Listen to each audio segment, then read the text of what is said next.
Welcome to Eyes Open. It's February 20th, 20th. 2020. Sorry, all the twos are throwing me off. How are you today, Julie Rowe? I'm doing great. How Good. are you, Eric? Doing really good. Um, Good. you've been through a lot of media coverage and you've had a lot going on in your life lately. I was hoping today we could talk about what you've been up to the last few weeks since we've done our last Eyes Open episode. So I'm going to turn the time over to you. Okay.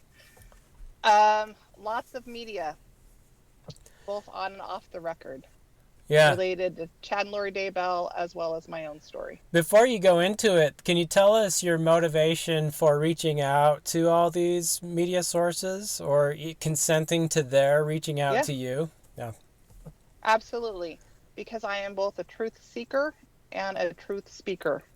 And I will speak the truth at all costs as I see it and as it comes forward. And I want to, I guess, expose darkness on this planet in any form or fashion. And my name has been pulled into this Chad and Lori Daybell story because of my past association working relationship with Chad Daybell as my publisher. And so I just wanted to help with the case the best I could. So you're not trying to pull anybody's name down or sling mud or No. any of that.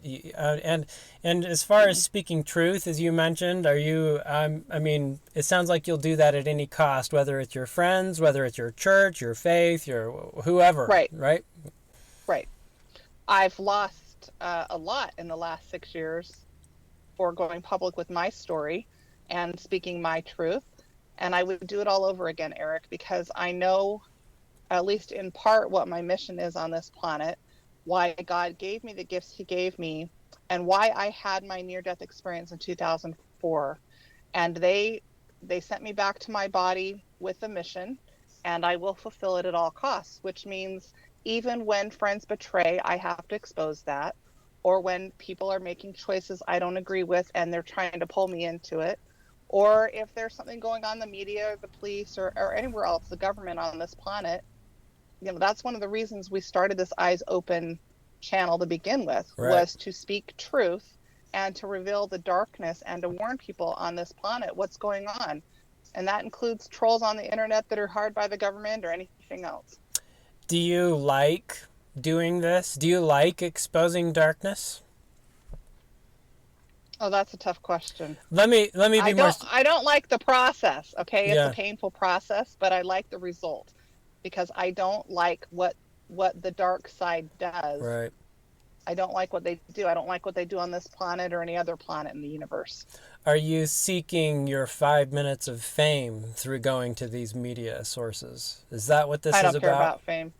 Okay. I don't care about fame.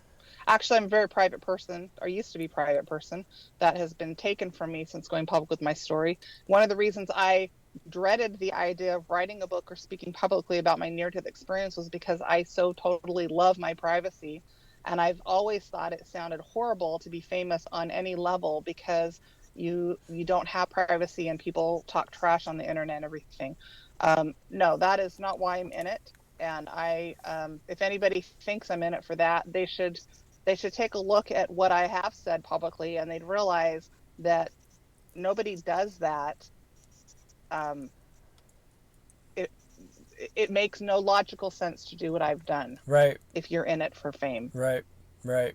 right? Most people that are in it for fame want popularity, and I am far from popular. If there's anything The I've learned haters, about you, I have more haters than I do people that well, like that's me. just it. And the time I've known you, and some of the things we've gone through is you're polarizing, and you're hated and you're loved, Oh yeah. and I find that in itself to be very interesting and significant. And I will be increasingly so on this planet. Yeah. The more I speak up and the more I do this mission, the more polarizing my message will be. And that is for a reason as we go into the tribulations and prepare for Christ to come. Yeah. It is a polarizing story that I talk about in my books and in my experiences and on my podcast.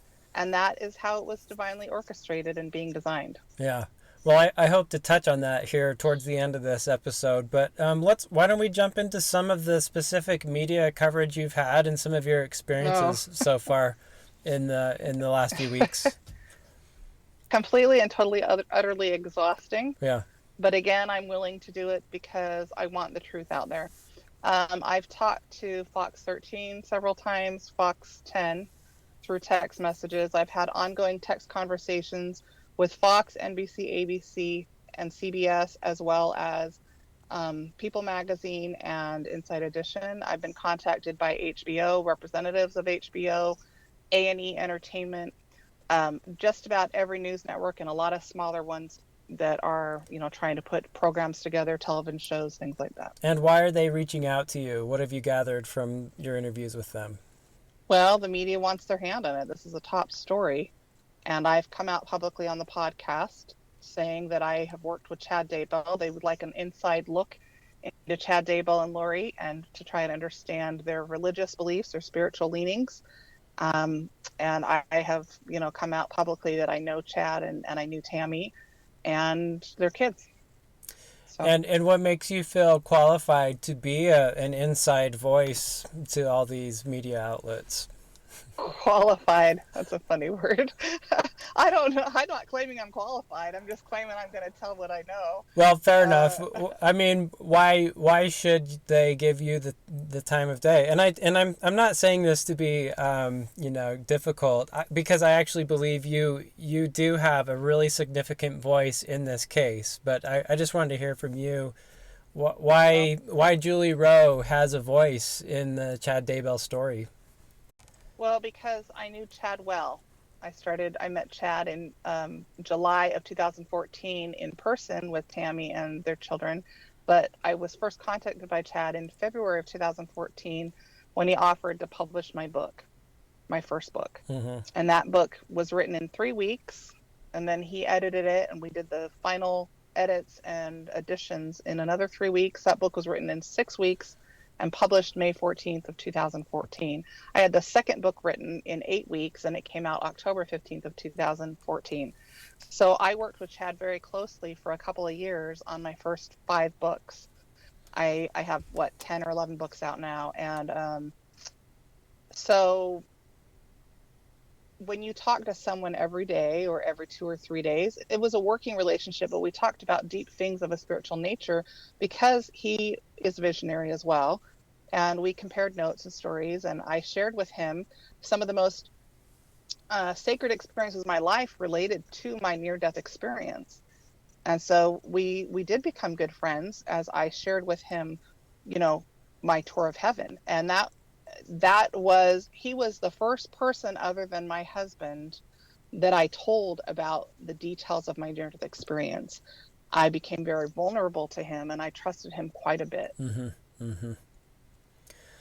So you got to know him. Did he also share details of his life with you? You got to be friends in that way? Yeah. I would say, other than his wife, Tammy, I was his greatest confidant. He might deny that now, but I know that's the case. Yeah. He told me things that he told no one else related to his visions. Well, I'll just be a second witness to that. As we had meetings and visited with Chad together, I knew of his trust and respect for you in those days. So I want that on record. I've seen it, and I know of that mutual respect and friendship that was there. Sadly, that's long gone. Yeah. Right. Okay, let's go back to the media. What are some of the questions that they've been asking you, and what have you found to be a more significant contribution or something that's come to you that you've been able to share with them? Well, I have been using the spiritual gifts that I have to try to help the police and FBI. I have not contacted them directly. They've not contacted me directly, but I have told media, and I do know that they have access to every interview that I've done, both text message as well as over the phone or in video. Mm-hmm. And I've done several interviews, anywhere from 40 minutes to an hour in length. And I know that they are listening to those. I want them to, because I want to give as many clues as possible to those that are looking for the kids. I don't trust the police and I don't trust the media because they do twist and turn things. And but I do know that there are some good police and FBI, and there are some good media people. Um, and so, but you know, if you anybody that knows me know, I don't really trust a lot of people. I've been betrayed quite a bit in my life, especially in the last 6 years, going public with my story. People that have claimed they've been good friends have been the very ones that have stabbed me in the back. And so for me to come out like this and to be as vocal as I am, people have to understand that this is not easy for me, but I'm willing to do it because I care about those kids. Mm-hmm. I care about the well-being of those children, including Chad's kids. Chad's kids are all adults, but I feel their hearts and I feel their pain, and I'm angry at Chad and Lori for what they're putting their kids through, and I'm trying hard, really hard, not to judge Chad and Lori, right? But I don't agree with what they've done or how they've handled this. I don't have all the pieces to this case either, but the pieces that I do have, they're coming from both sides of the veil, meaning spirit realm and this side, with the police FBI reports that I've been privy to and the media reports, both on and off the record, have given me a unique perspective and view into this case. Mm-hmm. Yesterday, Julie, on the podcast you did with Zav Girl, you described the way you met Chad through a social media forum called Avow, Right. another voice of warning. And apparently, Chad has not been vocal the last several months, but apparently I think he's made one statement publicly, which was on that forum. Can you talk about that and what happened there? Right. Well, first of all, I want to say I don't have anything to do with Avow. I used to. I first started posting my dreams and visions on there several years ago in my near-death experience. That's how Chad found me, was on that forum. And I was so polarizing on that forum, and there was so much contention surrounding just the mention of my name that they kicked me off in all of my threads. I willingly got off before they kicked all my threads off. And then they had a GRI section that they had, which was a separate firewall where you could pay. And Chad has a GRI newsletter where he makes money off of his, things that he sees, and he tells people about coming in the future and the news and things like that. So I haven't been on Avow for several years, but I do know and have met the owner, Christopher Parrott, and I have a good understanding of Christopher and his motives, and also clear memory of how he treated me, Mm-hmm. both good and bad. And also Chad Daybell. I will say this: Chad put this text out. He sent to Christopher, and Christopher edited it for public viewing. And Chad said something to the effect of, "I think the issue is that people are confusing me with Julie Rose beliefs, which I studied but have rejected." And then he went on to say something about, Lori and I have been silent for 3 months, and I hope that when I come back, I can tell my story and the subscribers will still be there. Interesting. So to me, that was Chad drawing his battle lines, because I had held back. I held back for over 3 months about sharing certain details because I did not want to take his reputation. I did not want to hurt his kids. I did not want to hurt his extended family. I wanted to protect them as much as I could, and I didn't want to make this public. But when Chad did that, he dragged me through the mud and my reputation and my story, which means he drew the battle lines, and I now consider him an enemy instead of a friend. Yeah, interesting. So this seems to be sort of an announcement of things to come, and as this Yes. battle ensues, and he's gonna wage war or whatever. What Yes. attacks then? He's setting the stage for if and when he comes back to Val. He's setting the stage, and he's going to make up a bunch of lies about what he thinks I didn't believe or say and said, when he is the one that is guilty of the very things he's going to accuse me of. And why would he do that, do you think? Because he's working for the dark side now. And possibly, I mean, do you think there might be any motive to deflect some of the attention upon himself? Absolutely. And guilty consciences do that. Mm-hmm. What kinds of things do you think he might say then? If this truly is a battle and he's waging war against you, what kinds of strategies do you think things he might say against you? Well, there's there's evidence the FBI have found and police have found on Lori's computer and Chad's computers, Lori's email and Chad's email, that they were having an affair. Everything from Lori, dancing for Chad and sending videos to her email to, weird stuff they were involved in where they thought that they were leading the 144,000 and past lives and all of that. Mm-hmm. I will say I believe in past lives. I have memories of mine, and anybody that wants to know about that can read my books. I'm very open about that in my books. Um, I also know, because Chad told me out of his own mouth last fall, that he thought he was James Celeste married to Lori. Mm-hmm. Okay, I heard it from his own mouth. And that was Chad's belief. I never confirmed it with him, and I never got confirmation on it. I listened in it, and I just was like, okay, that's weird. So now they have in writing, and it looks to me like Lori's friend Melanie, or former friend Melanie, was approached by police and FBI. Chad and Lori were lying to Melanie and used her to try to cover their steps with the cops when it came to the location of the kids. And Melanie came clean, and she showed them the emails. And so, I don't even know Melanie. I've met her for 5 minutes one time in 2017 in a group setting. Mm-hmm. And I was told to stay away from the whole situation, from Chad, Lori, Melanie, the whole group. There was a whole group of them that was part of Preparing a People, and I was given huge warnings by the light side, by my angels, to stay away. That is exactly what I did. And so those women don't like me, and they didn't like me the first time I said I wouldn't give them my phone number, and they still don't like me even more because I continue now to go public and say I was told to stay away. But that is the truth of it, and that is my experience. Okay.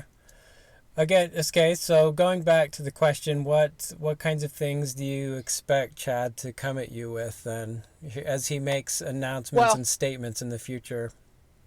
Well, I can say this. There's already rumors going around on the internet, and I don't read that crap, but I have enough people that work for me or work in my organization as volunteers that keep me um, up to speed on what's being said, generally speaking, about me online. And there are people saying crap like, oh, Julie's just pissed because Chad chose Lori over her. Okay, I can tell you that's the farthest from the truth that anybody can get at. Mm-hmm. All right, I don't want Chad Daybell. He was a friend, but I am happily married almost 24 years to my husband, who I consider way better looking and a lot nicer.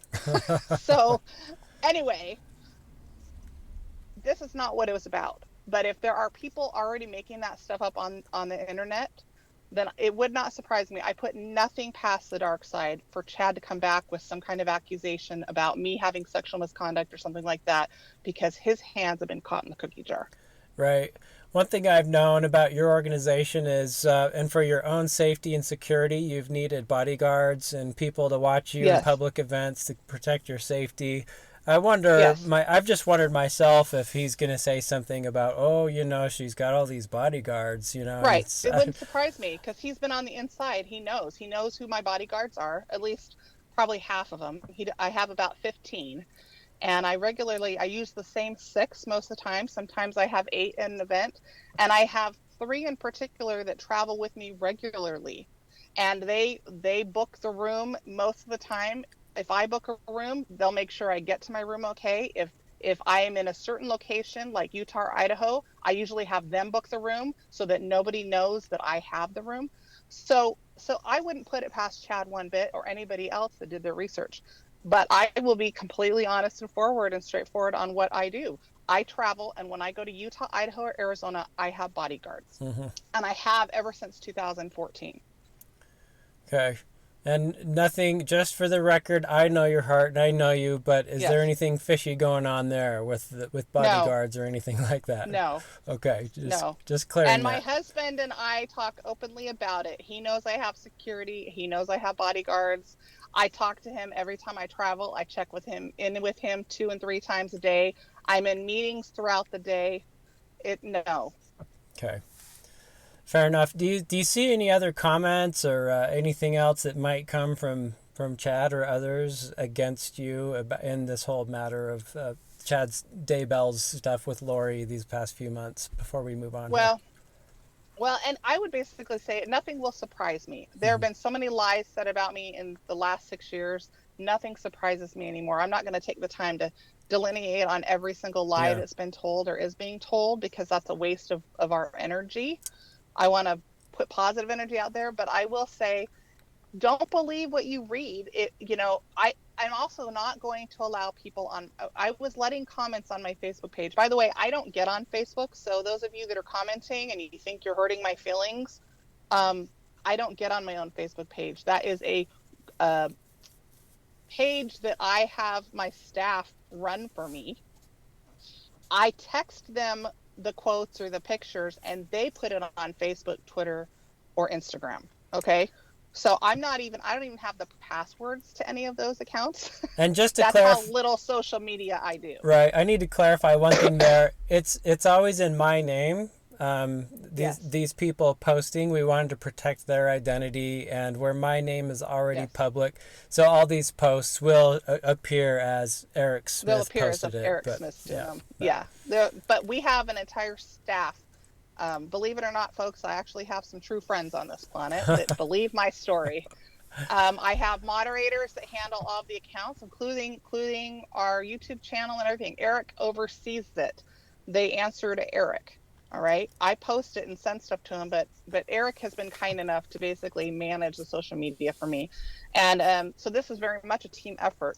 This message that I have, this mission I have, is a collective effort. This is not just Julie Rowe.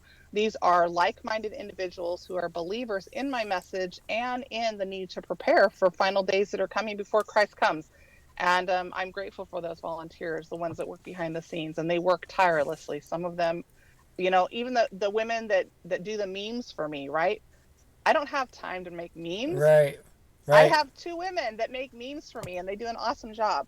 I wish we could name them publicly and give them the proper thanks and gratitude they deserve, but we want to protect them.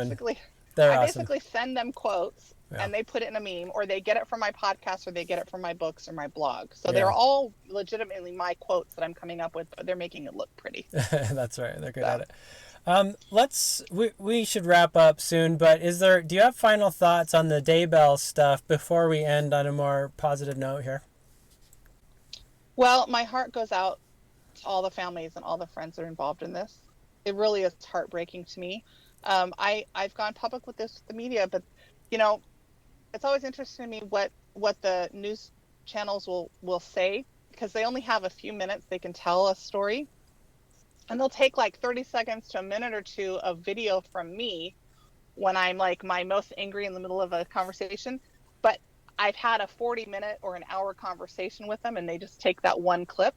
Sometimes they're better at putting it in context than others, and sometimes they get details mixed up, like the one on Emma Daybell. They said, Emma called Julie. Then they show the video clip, and you can hear me say Emma answered her phone.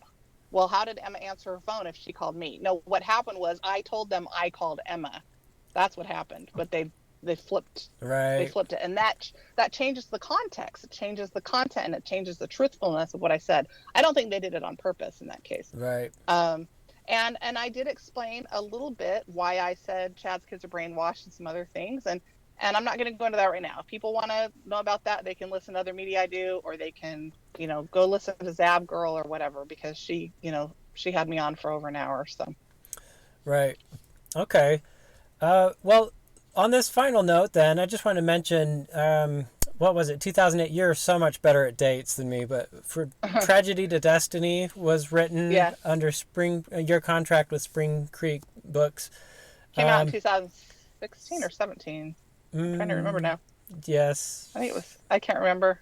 I'm surprised you can't. You are like so sharp with dates that like really surprises me. I want to say it's 2017, but I could be wrong on that. Whatever the date was, that was under your contract with Chad at Spring Creek, and Chad actually asked me to be an editor on that book, and so that was when I was first getting connected with you and Chad and things.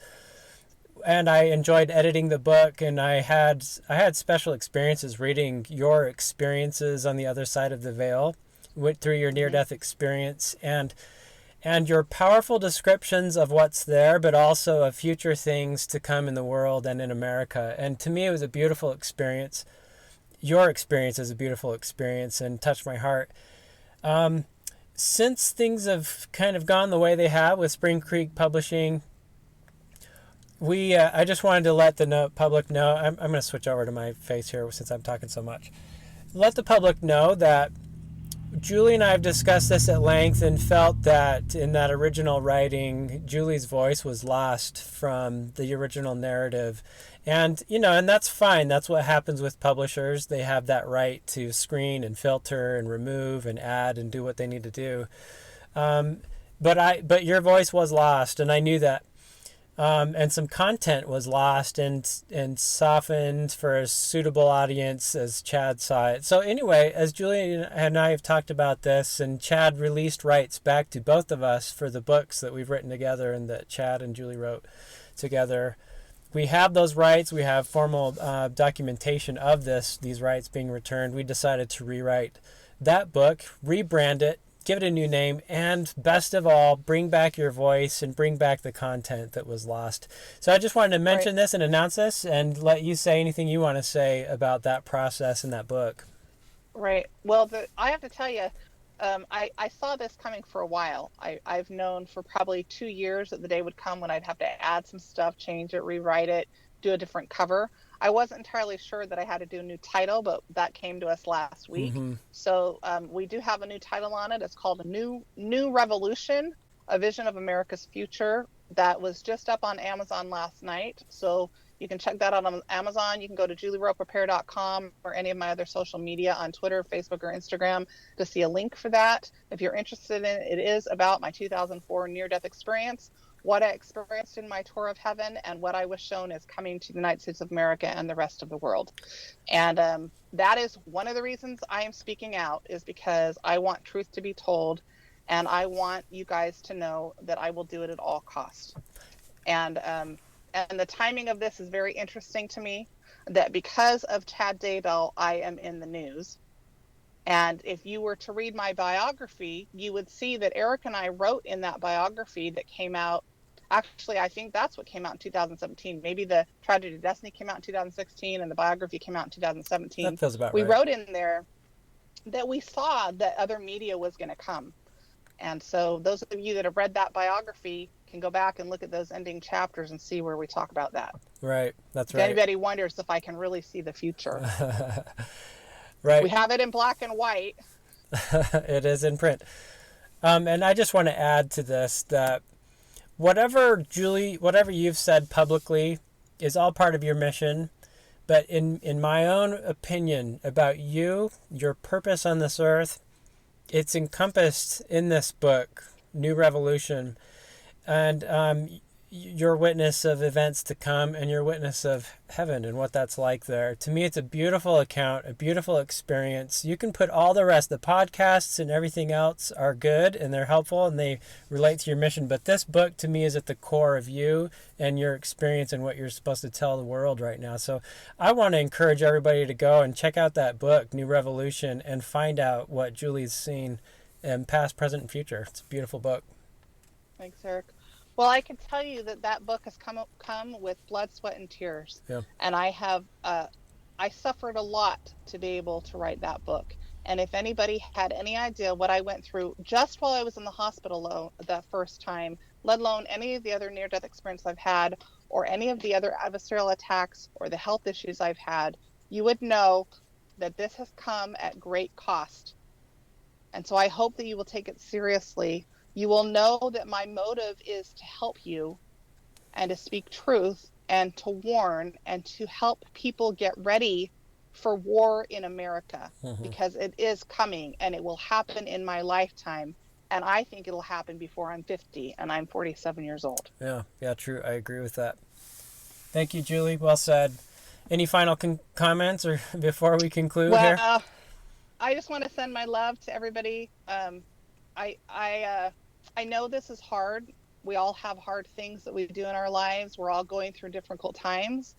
And I would just hope that we can do something with our day that positively impacts the world, that brings light to the world, that brings encouragement or kindness to someone, instead of tearing each other down or looking for the negative in each other. If we could just try to be kind, I guess I'll leave them with that message and send my love.